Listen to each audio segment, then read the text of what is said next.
Saludos hermanos y hermanas, bienvenidas y bienvenidos nuevamente a este espacio del Evangelio de hoy, la reflexión que tenemos para compartir en este día y que nos guíe hacia nuestro camino en la fe, en la salvación, en la edificación de nuestro discipulado como seguidores de Cristo.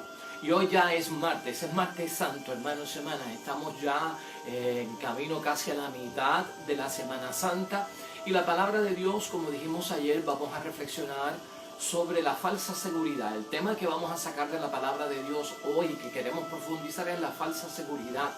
Y hemos dicho en estos 3 días, lunes, martes y miércoles, que estamos pensando en análisis con la figura de Judas, siniestra para nosotros, el discípulo que traiciona, el discípulo que entrega, que niega a nuestro Señor Jesucristo, las implicaciones que tiene.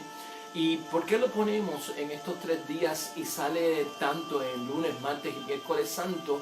Pues precisamente yo creo que es para que nosotros agarremos la lección, para que nosotros podamos sacar el mejor provecho de que en ciertos momentos de la vida nosotros podemos estar, pues lamentablemente, traicionando, negando y abandonando a Cristo, como sucedió días antes de su muerte.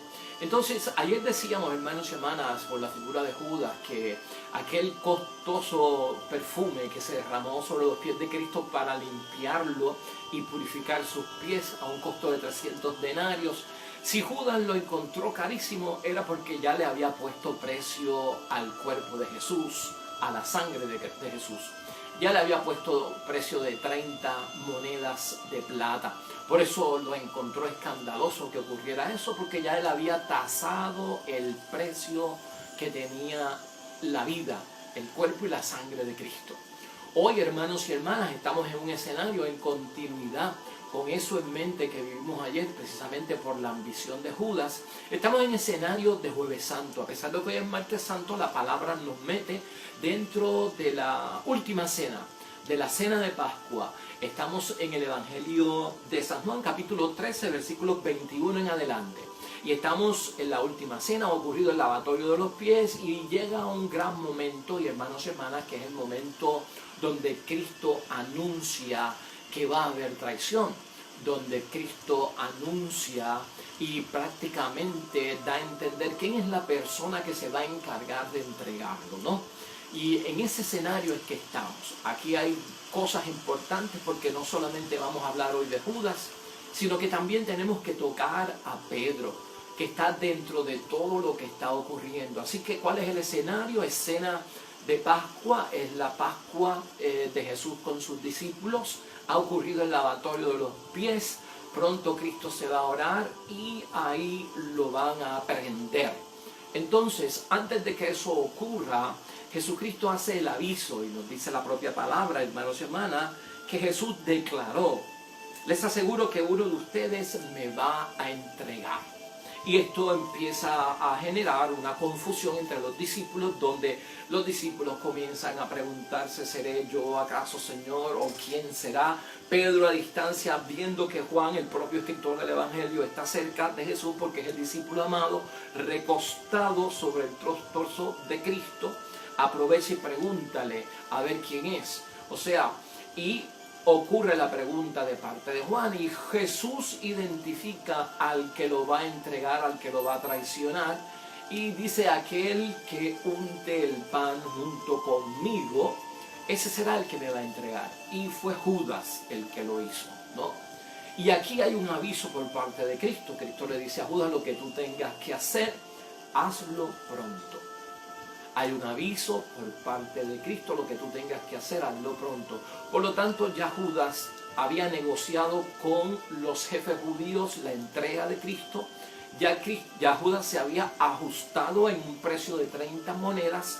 Ya Judas también había dado la contraseña de que en medio de aquella oscuridad, aquel a quien yo bese en la mejilla, ese es el hombre que ustedes están buscando. O sea que aquí hay un plan terrible, hermanos y hermanas, totalmente maquiavélico, un plan de entrega y de traición junto con la ambición de Judas, la frustración que sufre este hombre, que es increíble. Pero quiero que te fijes un momento en el aviso.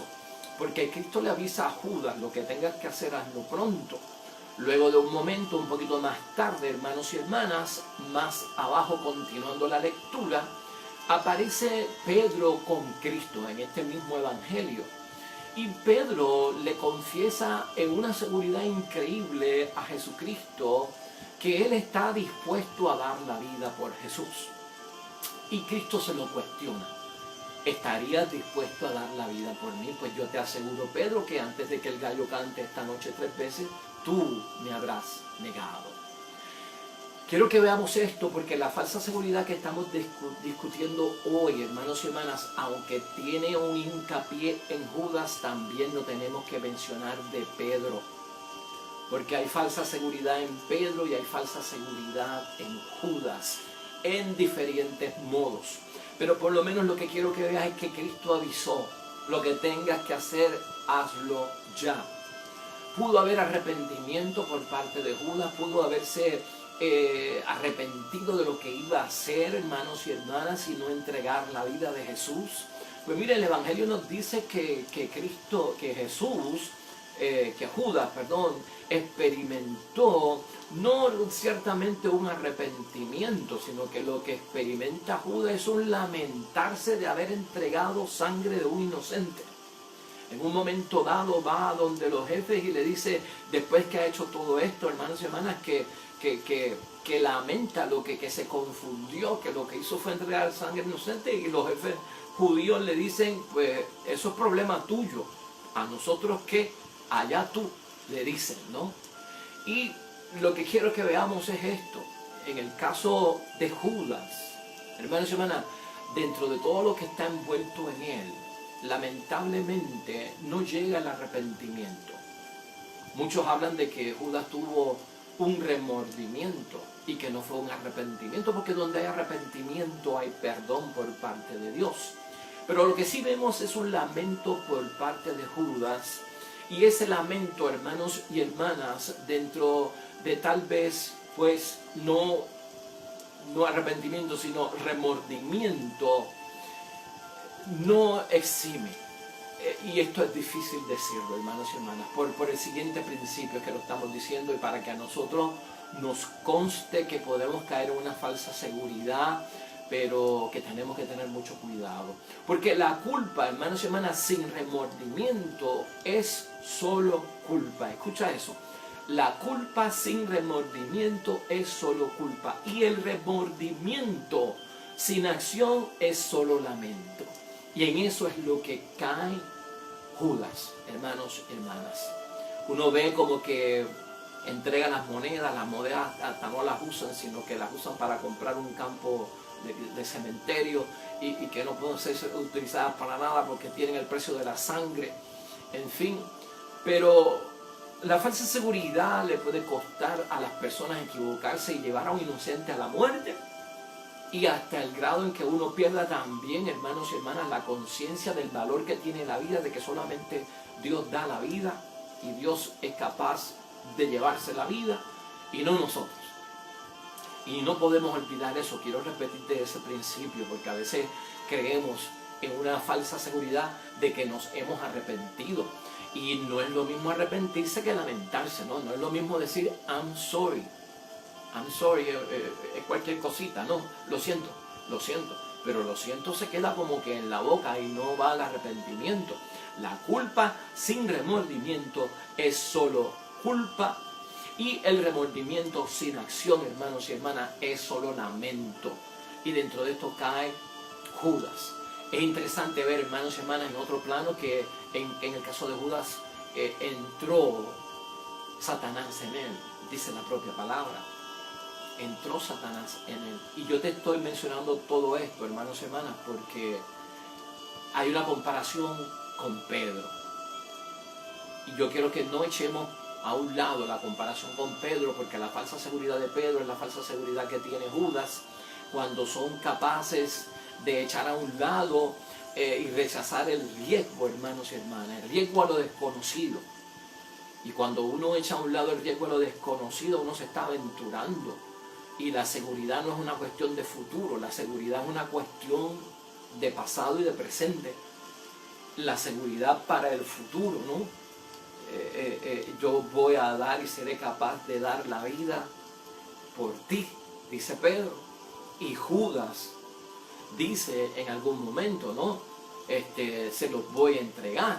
Y luego ocurre algo que no va a hacer o que hizo y se lamenta por haberlo hecho. Entonces la seguridad, ¿por qué tenemos que tener cuidado con la falsa seguridad? Porque no es lo mismo llamar las cosas que verlas venir, hermanos y hermanas, por eso. Porque no es lo mismo la intención que tú tienes en la mente que la acción que tú vas a realizar. Son cosas distintas en las que tenemos nosotros que pensar. La falsa seguridad nos puede venir a nosotros ahora en un momento con algo del futuro que decimos estar seguros, pero no estamos ante el evento, no estamos ante la situación, no estamos ante la crisis, no estamos ante el problema, no estamos ante el riesgo, no estamos ante el reto, no estamos ante la crisis, no está. Pero nos revestimos como de una seguridad de que cuando llegue ese momento lo voy a enfrentar. Y si a mí me da cáncer, lo voy a enfrentar. Y si en algún momento tengo que pasar por un momento difícil y caigo en la pobreza, lo enfrentaré. Pero no es lo mismo llamar las cosas que verlas venir. Y esto fue lo que le pasó a Pedro en su falsa seguridad, hermanos y hermanas. O sea, yo por ti soy capaz de dar la vida. Pero en el momento en que tiene que decir yo lo conozco, yo soy uno de ellos, sí, el acento que yo tengo es el acento de los discípulos, sí, yo estaba con ellos, yo soy uno de ellos, en ese momento claudicó, hermanos y hermanos, en ese momento no logró hacer nada, sino que todo se vino abajo por la falsa seguridad, porque no es lo mismo llamar las cosas que verlas venir. No es lo mismo cuando uno piensa y se imagina en la mente lo que uno haría lleno y revestido de fortaleza y de valentía, que cuando llega el momento y hay que experimentar la situación. No es lo mismo. Entonces la falsa seguridad se vence con una seguridad que yo tengo ahora en el presente y mañana en el futuro cuando venga, que es la seguridad que ha tenido Cristo, ¿no? Voy a tener que enfrentar la muerte, voy a tener que ir a Jerusalén, voy a tener que enfrentarme a los sumos sacerdotes, voy a tener que ser crucificado y voy a tener que morir. Pues el día en que eso ocurre, hermanos y hermanas, no podemos acusar a Cristo de falsa seguridad, porque Cristo no salió corriendo, Cristo no dejó la cruz, Cristo no salió llorando y dijo esto no es para mí, yo me voy. No, Cristo no tiene falsa seguridad, Cristo tiene certeza en la seguridad. Y ese es el llamado para nosotros en este martes santo, tener certeza en la seguridad. Y la falsa seguridad puede ser también una manipulación del demonio, porque cuando vemos en el caso de Judas, en Judas entró el demonio, pero Pedro no está exento, hermanos y hermanas, de que dentro de su falsa seguridad haya intervenido Satanás. Y lo tenemos claro en la Escritura. Mira, hay un pasaje bíblico en Lucas 21, capítulo 21, versículos 31 y 32. Donde Jesús le dice a Pedro, Simón, Simón, mira que Satanás ha pedido poder para zarandearlos como al trigo, pero yo he rogado por ti para que no te flaquees en la fe. Eso se lo dijo Jesús a Pedro. Mira que Satanás ha pedido tiempo para zarandearlos como el trigo, tiempo en poder para zarandearlos como el trigo, pero yo he rogado por ti para que tú seas firmes en la fe. O sea que Pedro, hermanos y hermanas, iba a tener que enfrentar también muchos hechos donde Satanás iba a estar interviniendo para que Pedro flaqueara, y no cabe duda de ese momento. En otro momento también, hermanos y hermanas, que no podemos dejar pasar por alto, es Marcos 8, versículo 33, donde Cristo está hablando con Pedro y Pedro dice, sí, cuando Jesús hace un anuncio de su pasión y su muerte, yo no lo voy a permitir y jamás te van a matar, y eso no te puede ocurrir, alejando a Jesús de la misión, alejando a Jesús de su compromiso de salvación. Y Cristo le dice, apártate de mí, Satanás, porque estás pensando como hombre y no como Dios. Le hablaba a la persona que estaba detrás de él, le hablaba al ser que estaba detrás de él, de Pedro, que era Satanás. Apártate de mí, Satanás, porque estás hablando como hombre y no como Dios. O sea que Pedro, hermanos y hermanas, en dos momentos es advertido por parte de Cristo que Satanás está detrás de él para que flaquee. Y eso no le ocurre a Pedro solamente, eso no le ocurre a Judas solamente, eso le ocurrió a todo el mundo. A la vez que usted busca a Dios, a la vez que usted está cerca de Dios, Satanás anda detrás de usted para que usted flaquee, para que usted se llene de falsa seguridad, para que usted no tenga certeza en la seguridad, para que usted entonces traicione, niegue, abandone a Cristo. O sea, en esto hay que estar, pues hermanos y hermanas, llenos de fe. reprendiendo en cada momento y dándonos cuenta, hermanos y hermanas, de que la idea de Satanás es de sacarnos del camino de Cristo, y es atacando a Cristo donde Él gana terreno, es traicionando a Cristo, es negando a Cristo donde Él gana terreno, donde Él ve su lucha en control, ¿no? Poniéndolo a nosotros en contra de Cristo, haciéndole daño a Cristo nosotros, no Él, a través de nosotros. Entonces eso está claro, hermanos y hermanas. Pedro no tiene a Satanás dentro, Judas tiene a Satanás dentro. Son dos cosas totalmente diferentes. Y Pedro ciertamente negó a Cristo. Y Pedro lo negó 3 veces. Pero Pedro también confesó la fe. Pedro lo amó 3 veces y se lo declaró. Sí, Señor, tú sabes que yo te amo. Pedro, ¿me amas? Sí, Señor. Pedro, ¿me amas? Sí, Señor, tú sabes que te amo. Pedro, ¿tú me amas? Sí, Señor, por favor. ¿Cuántas veces me lo vas a preguntar? Yo te amo. La triple confesión de fe de Pedro, hermanos y hermanas, le gana el estar al frente de una iglesia como vicario, como primer papa, porque venció el obstáculo. Porque en Pedro hubo ¿qué? No hubo lamento. No hubo ¿qué, hermanos y hermanas? No hubo remordimiento. En Pedro lo que hubo fue un verdadero arrepentimiento. Señor, te amo. Porque Pedro pudo, hermanos y hermanas, reprender al demonio. Porque Pedro pudo poner sus pies firmes en la fe, hermanos y hermanas. Y empezó a tener que una vanguardia contra aquello que es desconocido y a sentir de verdad la presencia de Dios en la fe. Eso es lo que ayuda, hermanos y hermanas, a Pedro dentro de esta situación. Lamentablemente Judas no. Y ya te digo, yo no estoy diciendo que Judas se condenó y Pedro se salvó. Estamos analizando la situación de estos dos grandes hombres, de Judas y Pedro, en este martes de la Semana Santa. Porque de falsa seguridad podemos estar llenos todos, hermanos y hermanas. ¿Cuántas resoluciones no hicimos en este año 2017 al comenzar el nuevo año? Y nos llenamos de una seguridad intensa de que este año sí que es, de que este año es el que lo vamos a hacer, de que este año es el que lo voy a lograr, de que ahora voy a empezar a hacer esto, de que voy a añadir este hábito bueno en mi vida. Estamos en el mes de abril. ¿Cuántas resoluciones que hicimos en abril están basadas en certeza de seguridad o en falsa seguridad? ¿Cuántas promesas no le hemos hecho a Dios, hermanos y hermanas? De permanecer en Él, de estar con Él. ¿Cuántas promesas no hemos hecho cuando salimos de un retiro? De volver a los caminos del Señor, y ahora sí que de cuando confesamos de que no vuelvo a cometer ese pecado, gracias Señor porque me lo perdonaste. De ser leal hasta que la muerte nos separe en el matrimonio. De llevar nuestro bautismo, hermanos y hermanas, desde ahora hasta siempre con una confirmación en la plenitud del Espíritu Santo. En certeza de seguridad o en falsa seguridad. ¿Quién está detrás de la falsa seguridad? ¿Quién nos hace ver a veces, hermanos y hermanas, que lo desconocido no tendrá ninguna importancia para nosotros? De que podemos rechazar el riesgo sin Dios y sin contar con Dios. De eso se trata, hermanos y hermanas. En aviso estamos todos, en cualquier momento somos vulnerables y podemos caer. Quiero terminar, hermanos y hermanas, con un pasaje bíblico que se encuentra en Hechos de los Apóstoles. Porque en Hechos de los Apóstoles habían 11 discípulos. No estaba Judas, porque ya Judas no figuraba como del grupo de los 12.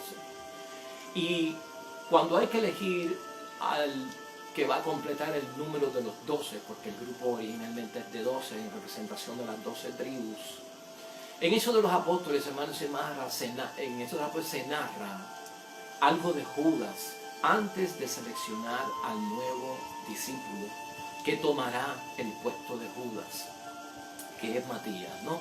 Pero miren lo que dice Hechos de los Apóstoles en el capítulo 1, en el versículo 15 en adelante. Escucha esto, y con esto terminamos. Uno de aquellos días, Pedro tomó la palabra en medio de los discípulos, y había allí como 120 personas. Y les dijo: hermanos, era necesario que se cumpliera la Escritura, Pues el Espíritu Santo había anunciado por boca de David lo que hizo Judas, este hombre que guió a los que prendieron a Jesús. Era uno de nuestro grupo y había sido llamado a compartir nuestro ministerio común. Sabemos que con el salario de su maldad se compró un campo, se tiró de cabeza, su cuerpo se reventó y se desparramaron sus entrañas. Porque en los evangelios lo que dice es que se ahorcó, pero en Hechos de los Apóstoles es más trágico lo que se ve que le pasó a Judas, ¿no? Se tiró de cabeza, o sea que se ahorcó, su cuerpo se reventó y se desparramaron sus entrañas. Este hecho fue conocido por todos los habitantes de Jerusalén, que llamaron a aquel campo en su lengua campo de sangre. Y esto estaba escrito en el libro de los Salmos, que su morada quede desierta y que nadie habite en ella.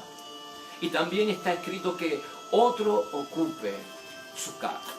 Pues hermanos y hermanas, no es cuestión de juzgar a Judas y no es cuestión de que nosotros hablemos de que Pedro era mejor que Judas. Es vernos en una posición en Semana Santa, hermanos y hermanas, donde tenemos que echar a un lado la falsa seguridad. Que no haya falsa seguridad en ninguno de nosotros. Que haya verdadero arrepentimiento. Que haya una seguridad basada en Cristo Jesús. Que no es el lamento lo que nos acerca a la misericordia de Dios. Que no es el remordimiento, hermanos y hermanas, es el auténtico arrepentimiento. Que somos avisados de lo que somos capaces de hacer en contra de Dios, de Jesús, del Espíritu Santo y de las cosas que vienen divinas. Que cada uno de nosotros este martes, hermanos y hermanas, examine su conciencia como yo la he examinado y que podamos presentarnos delante de Dios, con Dios siempre de la mano, en certeza de seguridad. Porque la seguridad es fe y la fe es un don y es un don del Espíritu Santo. Que la fe esté con nosotros, hermanos y hermanas, en plena seguridad de aquello que está en el cielo y que es para nosotros en medio de la salvación. Dios te bendiga, hermanos y hermanas, en este martes santo, lleno de seguridad y bendición en el nombre de Dios, que seas firme en la fe que el Señor está mirándonos de cerca para auxiliarnos en todo momento. Bendiciones para los que esperan el reino de los cielos. Nos vemos mañana con otro mensaje inspirador. Dios te bendiga.